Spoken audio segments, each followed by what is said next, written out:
Olá pessoal, sejam muito bem-vindos mais uma vez aqui ao canal. Eu sou Maria Fernanda e este é o Conversando Direito.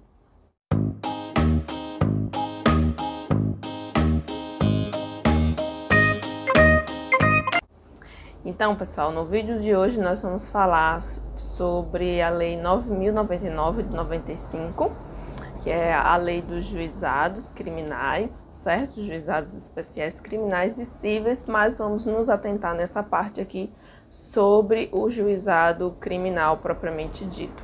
Bom, a criação dos juizados criminais está lá prevista na Constituição, é a sua base normativa, no artigo 98 da Constituição, certo? E lá diz que será criados juizados criminais especiais para a solução de processos de menor potencial ofensivo, ou seja, de crimes, né, crimes e infrações de menor potencial ofensivo. O que é infração de menor potencial ofensivo? Entende-se que infração se subdivide em dois títulos. Nós temos os crimes e as contravenções penais.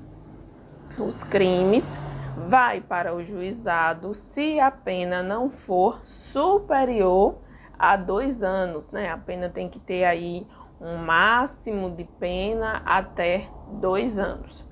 E também vai para o juizado as contravenções penais, não importando a sua pena. Se for contravenção, vai para o juizado sem observar a questão da pena. Se for crime, aí olha lá a tipificação daquele crime para saber a sua pena. Se for superior a 2 anos, não entra no rito do juizado. Para o Ministério Público computar a pena e saber se de fato aquele processo irá tramitar no juizado ou não, o Ministério Público levará em consideração as qualificadoras do fato, o aumento e diminuição da pena, no caso, e ainda as regras de concurso de pessoas, concurso de crimes. Não entra nessa regra aí as atenuantes e agravantes, porque as atenuantes e agravantes só são observadas na fase de dosimetria da pena. Não tem como o Ministério Público saber, porque é uma fase exclusiva da dosimetria da pena e isso acontece a posterior. Então, o Ministério Público não leva em consideração as atenuantes e agravantes, tá bom? Depois de somado a qualificadora, o aumento e diminuição de pena e ainda o concurso, né, as regras de concurso, se o Ministério Público verificar que passa ali dos 2 anos, então ele já não oferece, já não pode ir para o rito do juizado, certo? Princípios do juizado criminal. Nós temos 4 princípios. Primeiro, celeridade. Segundo, oralidade. Terceiro, informalidade. E quarto, economia processual. O primeiro princípio fala da agilidade processual. Em regra, o processo no juizado criminal ele deve ser mais célere, mais rápido do que no juízo comum. Oralidade significa dizer que os atos processuais, em regra, eles serão ali realizados de forma oral, principalmente na audiência de instrução, né? Em regra, são todos produzidos de forma oral, dispensando aí a digitação de eventuais falas, né, das partes. Só se digita, só se reduz a termo o que for estritamente necessário. O que foi o outro? Informalidade. A informalidade significa dizer que o processo no juizado, ele pode sim, ele tem o condão aí de ser mais informal, ou seja, no juizado não se exige aquela formalidade da pessoa ser intimada, por exemplo, por mandado, com assinatura e etc. É possível a intimação por correspondência, via R, né, com aviso de recebimento. Ainda é possível a intimação, notificação via WhatsApp ou qualquer outro meio idôneo é possível também por carta precatória e ainda é possível o oficial de justiça cumprir aquele mandado sem estar de posse do mandado, né? Cumprir o ato sem estar de posse do mandado. Então veja aí a questão da informalidade no processo, tudo com base na celeridade para ser uma coisa bem mais rápida, bem mais ágil. E por fim temos a economia processual, os atos no juizado criminal em regra são reduzidos a um ato só, em um único dia, que é na audiência de instrução. Então temos aí essa economia processual, princípio do imediatismo, princípio inerentes aí ao juizado criminal. Uma observação para vocês: em regra, as causas mais complexas não ficarão no juizado, mesmo que elas tenham aí penas até 2 anos, né? Os crimes com penas até 2 anos, se tratar de causa complexa que demande aí perícia e etc. Então aí essas causas elas serão remetidas para o juízo comum, será tramitado no rito sumário, né? Porém lá no juízo comum será aplicado, se obviamente o autor dos fatos tiver direito, os institutos despenalizadores. O fato do processo sair do juizado e ir para a justiça comum não perde ali os direitos inerentes aos institutos despenalizadores, direitos esses subjetivos do réu, né? O réu continua a ter esses direitos, mesmo tramitando no rito sumário. Bom, qual seria o objetivo do juizado criminal?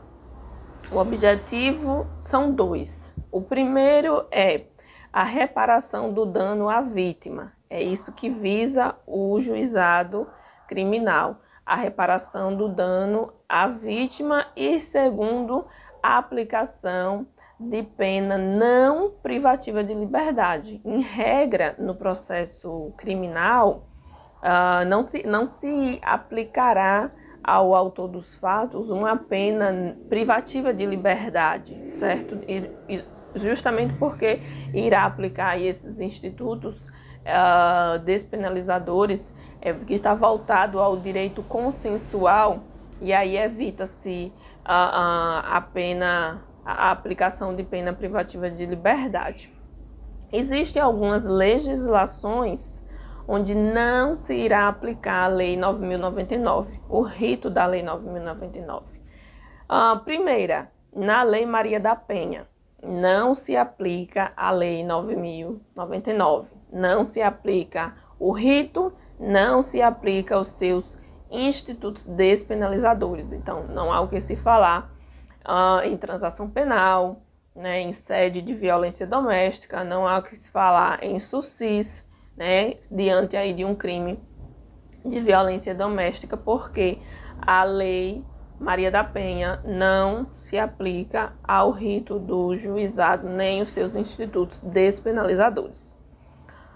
Além disso, Justiça Militar não se aplica o rito da Lei 9.099, certo?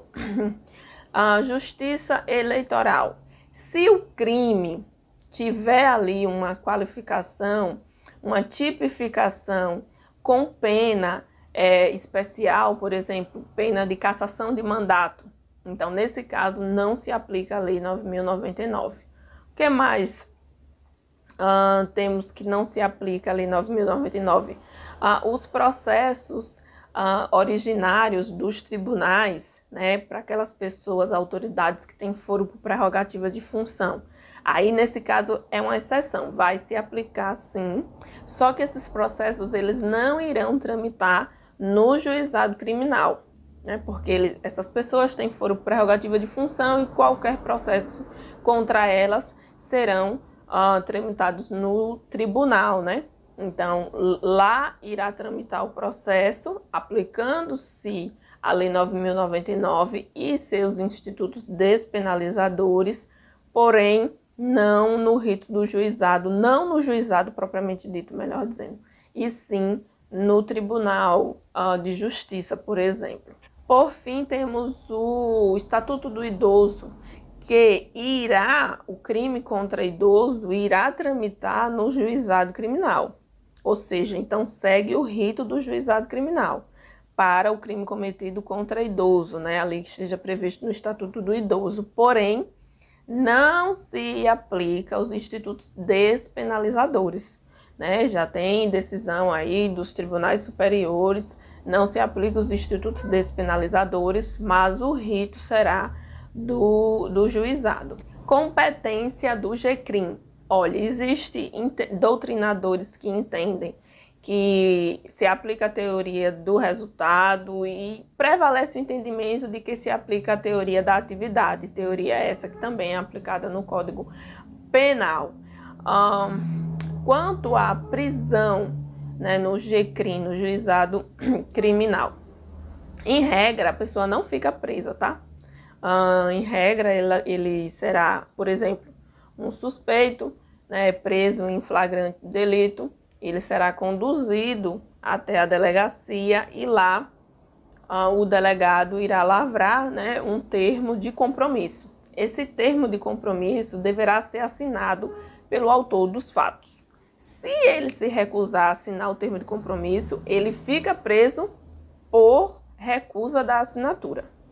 Se ele não se recusar e assinar o termo de compromisso, ele será liberado e notificado que em breve ele será intimado a comparecer, né, à audiência preliminar. Vamos falar sobre ela daqui a pouco. Então, em regra, no juizado criminal, o cidadão ele não fica preso, podendo sim ficar preso em caso de recusa da assinatura do termo de compromisso. Caso o cidadão se recuse a assinar o termo de compromisso, o delegado de polícia, ao invés de fazer um termo circunstanciado, que é o que ocorre em regra no caso de crimes de infrações de menor potencial ofensivo, não será um inquérito, em regra é um termo circunstanciado. Porém, se ele se recusa a assinar esse termo de compromisso, o delegado lavrará, né, ele irá fazer a abertura de um inquérito e não o termo circunstanciado. Então, existe essa diferenciação aí. Em regra, no juizado criminal, não se faz inquérito, certo? Em regra, é o termo circunstanciado que supre ali a necessidade do inquérito, até porque o inquérito em si é uma peça dispensável, né? Porém, existem alguns crimes, né, que caso demande a necessidade de investigação, então aí o delegado de polícia irá instaurar um inquérito policial e não fazer um termo circunstanciado.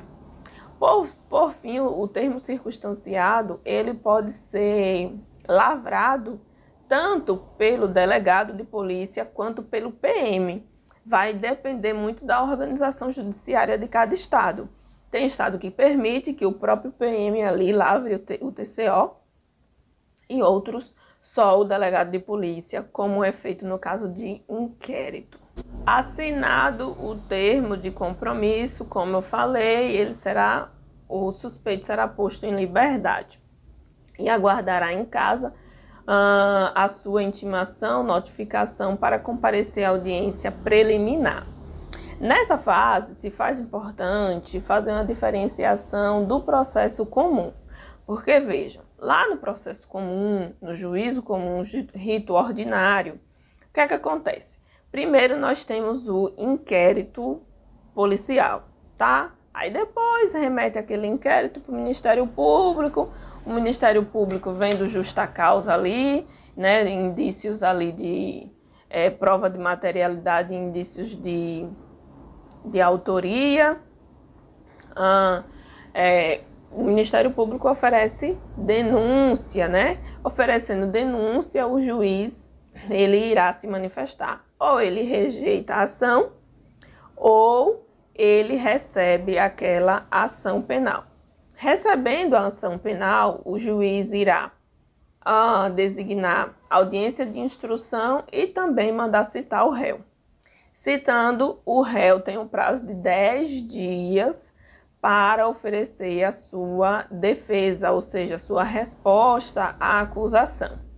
Depois será marcado, como eu falei, né, marcada a audiência pelo juiz na própria decisão, e aí aguarda-se a audiência de instrução.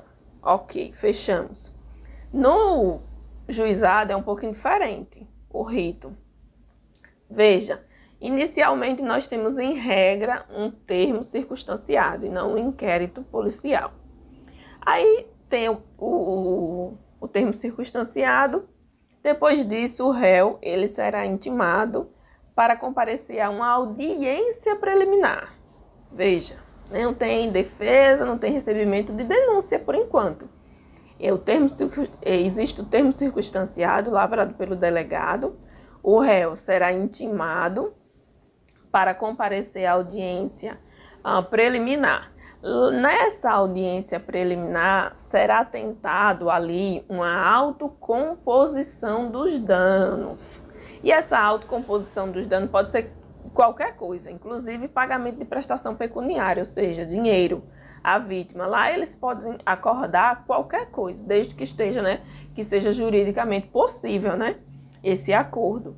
Então, por exemplo, não dá para você acordar, tirar um pedaço de carne do outro, Isso não é juridicamente permitido, mas assim, estando dentro do direito e da lei, da legalidade, qualquer acordo é possível ser feito. Fizeram um acordo? Pronto. Naquele momento, a vítima, ela renuncia ao seu direito de queixa ou de representação. E aquele acordo feito em audiência, ele é irrecorrível. Não existe recurso. O juiz irá homologar o acordo e ali passa a ser um título executivo, o acordo é título executivo, que pode inclusive ser cobrado na seara civil, por exemplo, se tiver um pagamento ali de prestação pecuniária, etc. Então, do acordo gera um título executivo e o juiz irá homologar por sentença irrecorrível. Não tem como mais voltar atrás. Renuncia ao direito de queixa e também ao direito de representação. Porém, se não foi possível o acordo e o réu tem direito, réu não, autor dos fatos, não tem denúncia, e ele tem direito à transação penal, que é um outro instituto despenalizador, o Ministério Público irá oferecer essa transação penal. E ele aceitando, a pena será convertida em restritivas de direitos, E aí poderá o cidadão acordar pagamento de prestação pecuniária ou a prestação de serviços à comunidade, dentre outros. Isso aí fica a critério lá do Ministério Público oferecer e o réu aceitar. Então, na audiência preliminar, inicialmente será tentado uma autocomposição dos danos. Não conseguiu a autocomposição dos danos, será oferecida a transação penal, certo? Se o réu não aceita a transação penal ou ele não tem direito, aí o Ministério Público oferece denúncia, certo? O juiz, aceitando essa denúncia, manda citar o réu e designa também a audiência de instrução. Lá na audiência de instrução, inicialmente, se a parte tiver direito, ou seja, o autor dos fatos tiver direito à transação, o juiz, antes do início da audiência, ele irá oferecer essa transação penal. Não aceitando, não sendo possível a transação penal, o juiz abre prazo, dá espaço à defesa para fazer a defesa prévia do autor dos fatos. Então, veja, essa defesa, ela vem antes do início da audiência de instrução. O juiz recebe, obviamente, a denúncia e aí, não foi possível a transação, abre prazo para uma defesa preliminar. Feita essa defesa preliminar, aí sim irá ouvir vítima, testemunhas e assim sucessivamente, certo? Esse é o rito do juizado. É um pouquinho diferente do rito comum. Então, pessoal, vou dar uma pausa aqui nesse conteúdo Venho logo mais com um outro vídeo para dar continuidade. Tem muita coisa ainda para falar sobre o juizado e eu vou dar uma pausa agora para não ficar muito longo esse vídeo, mas eu espero ver vocês logo em breve. Então, até já!